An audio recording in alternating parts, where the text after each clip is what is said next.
Welcome to the Bruce's Brilliance. Today, we're diving into the world of martial arts, focusing on the legend Bruce Lee. We're breaking down his top 10 martial arts techniques, the moves that made him a legend. So, buckle up, get ready to learn some serious fighting knowledge, and maybe, just maybe, you'll be inspired to try out some of these moves yourself. Let's kick things off with the move that made Bruce Lee a legend, the one-inch punch. This technique is not just a simple strike. It's a marvel of biomechanics and physics. You see Bruce Lee barely moving and then bam! His opponent goes flying. It's almost like magic, but it's pure science and skill. The key to the one-inch punch is generating maximum force in minimal space. Imagine compressing all your energy into a single explosive point. It's like focusing all your energy into one tiny point of impact. This requires not just physical strength, but also mental focus and precision. You're using your whole body, hips, core, legs, everything. Every muscle and joint contributes to the final impact, creating a chain reaction of power. It's about perfect timing, technique, and a whole lot of practice. Hours upon hours of dedicated training go into mastering this move. Bruce would spend hours honing this technique, understanding the biomechanics. He studied how each part of the body could contribute to the force of the punch. It's not just about brute strength, it's about finesse and control. The ability to deliver such a powerful strike with minimal movement is what sets this technique apart. Think about it, water can flow around obstacles, but also erode rock over time. This analogy perfectly captures the essence of the one-inch punch. Study the technique, understand the principles, and you can apply that power to your own training. It's a blend of art and science, requiring both physical and mental discipline. Bruce Lee's intense focus and dedication to his craft were unparalleled. He believed in pushing the boundaries of what the human body could achieve. In slow motion, you can see the precision and control in every movement, each muscle, each joint working in perfect harmony to deliver that explosive force.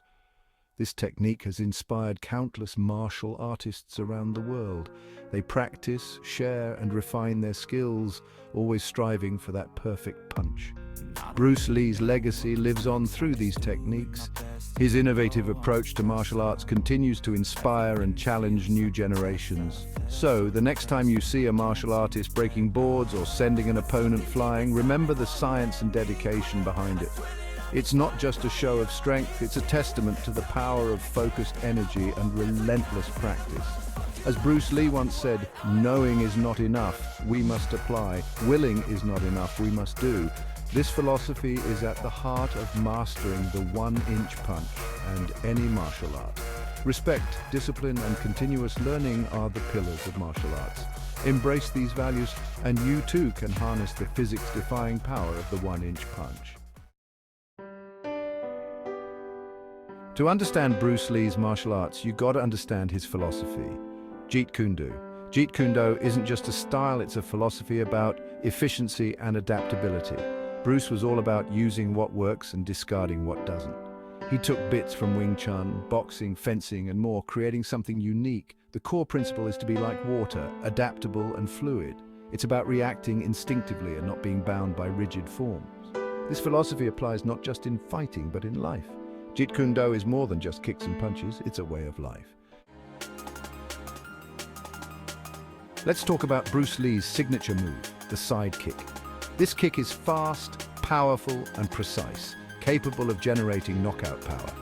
Bruce would chamber his leg low and then unleash it with incredible speed and force.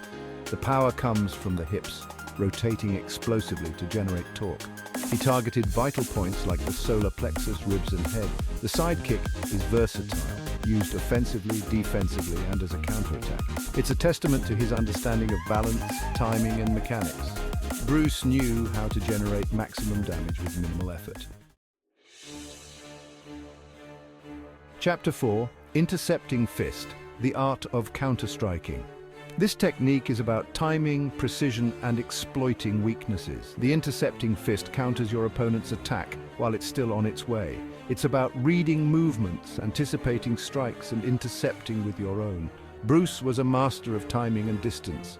Using this to shut down attacks, he'd slip under punches, move inside kicks, and counter with lightning-fast strikes. This technique requires incredible reflexes and understanding of movements. It's about intelligence, outsmarting your opponent, and striking when they least expect it. Chapter 5. Low Kicks, Grounding the Dragon. In the world of martial arts, few techniques are as effective and underestimated as the low kick. Bruce Lee understood the importance of practicality and fighting dirty if needed.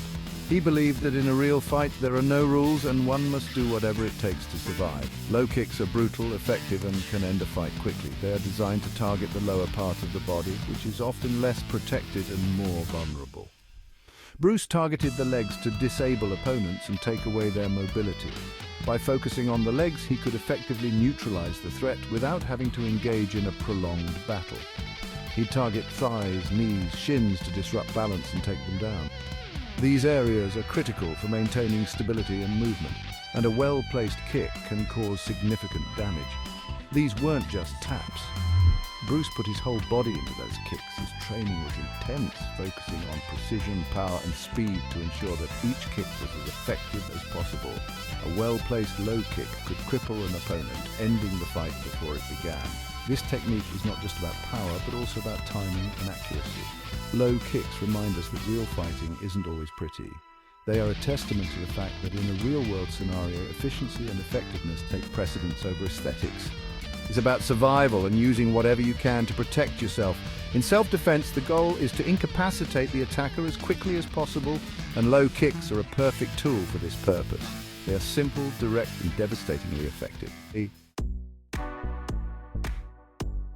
Chapter 6. Finger Jab, Precision Striking. This move is all about precision, speed, and targeting vulnerable areas. Bruce believed in attacking the eyes to gain a significant advantage. The finger jab was perfect for jabbing at eyes, throat, and pressure points. It was like a snake striking, quick, precise, and deadly. This technique is about understanding the concept of targeting vulnerable areas. The finger jab reminds us that sometimes the simplest techniques are the most effective. It's about precision over power, using your body's natural weapons effectively. Let's talk about a move that's all about speed, deception, and surprise, the back fist. Bruce used this technique to catch opponents off guard and end fights quickly. The back fist isn't a power shot, it's about speed and timing. Bruce would feint with his lead hand and then unleash the back fist. It was like a whip cracking, fast, unexpected, and powerful. The back fist exemplifies Bruce's philosophy of being adaptable and unpredictable. He wanted to fight in a way that opponents couldn't anticipate, be like water, flowing around defenses and striking when least expected. Let's talk about a technique perfect for close quarters combat, the elbow strike. The elbow is a natural weapon, one of the hardest parts of the body. Bruce used it to attack the face, ribs, and solar plexus. He'd throw upward, downward, and spinning elbows. These weren't wild swings, they were precise and powerful. Bruce knew how to generate maximum force with minimal movement. The elbow strike reminds us that sometimes the simplest techniques are the most effective. It's about using your natural weapons and ending a fight quickly. Let's talk about a kick that's all about power, speed, and that satisfying thwack, the hook kick. This kick is not just a move, it's a statement. It's a blend of precision, agility, and raw strength, making it a favorite among martial artists. Bruce used this move to target the head or body with devastating results. His execution was flawless, often leaving his opponents dazed and confused. The hook kick was one of his signature moves, showcasing his incredible skill and control. The hook kick is like a roundhouse kick's cooler, more versatile cousin. While the roundhouse kick is powerful, the hook kick adds an element of surprise and flexibility. It's adaptable, allowing the martial artist to strike from unexpected angles. Instead of kicking with the top of your foot, you're using the heel or bottom. This technique not only increases the impact, but also reduces the risk of injury to the kicker. The heel is a solid, bony part of the foot, making the hook kick particularly effective. Bruce was a master of the hook kick, attacking high, low, and even with a jump. His versatility with this move was unmatched.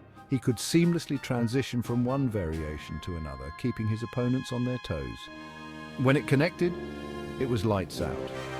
The sheer force and precision of the hook kick often resulted in immediate knockouts. Bruce's opponents rarely saw it coming, and when they did, it was usually too late. The hook kick generates a ton of power, often leading to a knockout. The momentum built up from the twist of the hips and the snap of the leg is immense. It's a move that demands respect and caution. It's about using your whole body as a weapon and being creative. The hook kick is not just about brute strength, it's about finesse, timing, and strategy. Bruce Lee exemplified this, turning a simple kick into a work of art. His creativity with the hook kick inspired generations of martial artists to push the boundaries of what is possible. Let's not forget the basics. The straight lead, the jab. Bruce's straight lead was lightning fast, snapping out and back like a cobra strike. He used it to gauge distance, set up powerful techniques, and keep opponents on their toes. The straight lead is about speed, timing, and delivering with laser-like accuracy. Bruce used it to disrupt rhythm, create openings, and punish opponents. It was a fundamental tool in his arsenal, showcasing the power of simplicity. Sometimes the most basic techniques are the most effective. Don't underestimate the power of a well-executed straight lead. So, there you have it, the top 10 Bruce Lee techniques. This was just a glimpse into the mind of a legend. Hopefully, you learned something and got inspired to try out these techniques. If you enjoyed this breakdown, smash that like button, subscribe, and let me know in the comments which technique you found most interesting. Until then, keep training, stay curious, and remember, be like water, my friend.